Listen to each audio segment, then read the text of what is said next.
Bonjour à vous. Bonjour Isabelle. Salut Gaétane. Bonjour à notre caméraman, Nicolas.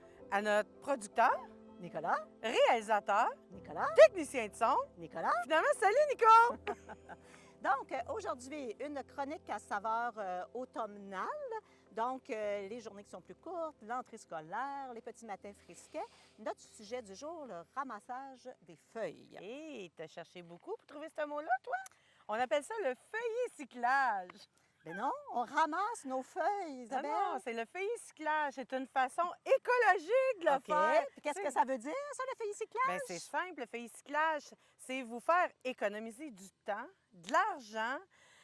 Dans le fond, c'est que vous n'avez plus à ramasser vos feuilles. T'imagines-tu, là, Ah. tu te lèves le matin puis tu n'as plus besoin de te battre avec ton adolescent pour qu'il sorte dehors t'aider. Parce qu'évidemment, il n'a pas envie de faire ça.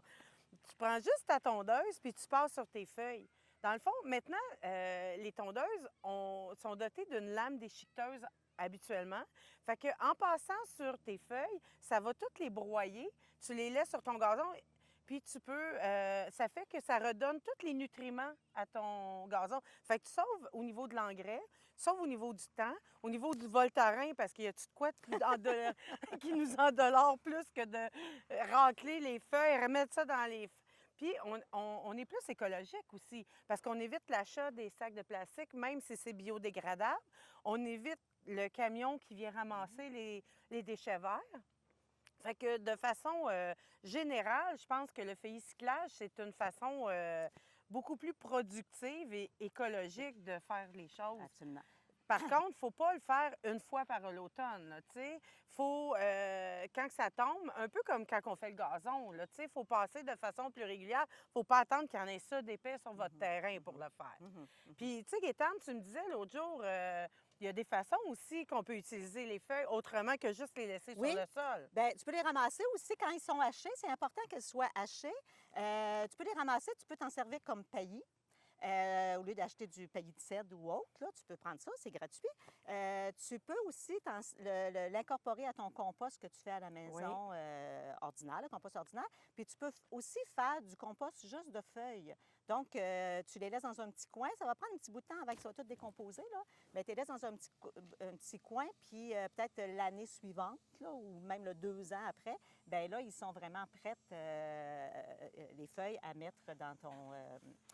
à t'en servir comme paillis ou à mettre dans ton compost. Il faut juste, avant de tout faire ça, là, un point qui est hyper important, il faut juste s'assurer que les feuilles ne proviennent pas d'arbres malades. Hein? Parce que si on fait ça, bien, on va propager la maladie un peu partout. Fait que si vous voyez que, que vous avez des arbres malades sur votre terrain, bien, désolé, allez au voltaren puis raclez!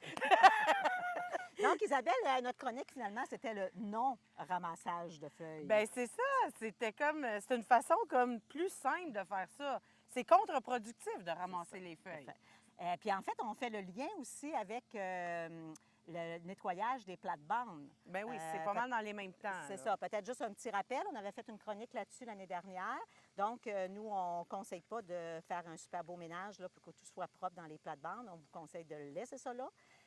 Puis au printemps, vous ferez le ménage. Alors, il y a plein d'avantages. Vous irez voir l'autre chronique pour savoir Oui, les tu sais, avantages. dans le fond, c'est juste, ça vous assure aussi une couverture pour vos plants. Hein? C'est comme, on vous le rappelle encore, là, c'est une économie d'argent probablement parce que vous risquez des pertes si vous coupez puis que l'eau rentre dedans puis que ça gèle.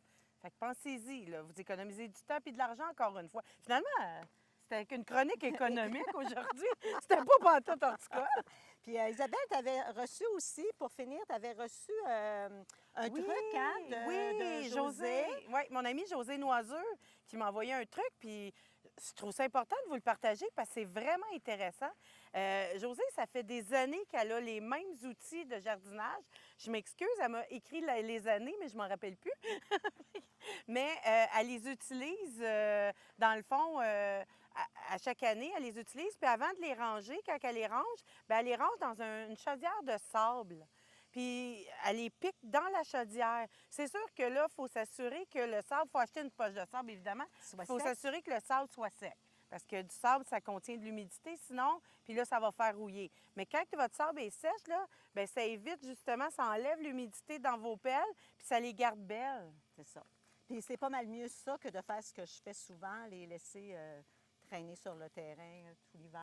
Bien, surtout les râteaux, hein, Gaétane? Parce qu'un râteau qui traîne, ça peut être dangereux un petit peu, hein? Je dis ça de même. Parce qu'on vous dit quoi faire, mais ça ne veut pas toujours dire qu'on le fait, là. Non, c'est ça. Faites ce qu'on dit, faites pas ce qu'on fait. Donc, si vous ne faites pas de ménage, de ramassage de feuilles cet automne, ne vous sentez pas coupable. Sentez-vous un petit peu paresseux. Et Puis un petit peu plus riche, dans le heureux, fond. puis un petit peu plus riche.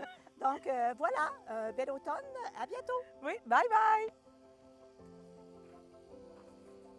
C'est bon? Bon, on a fini par l'avoir.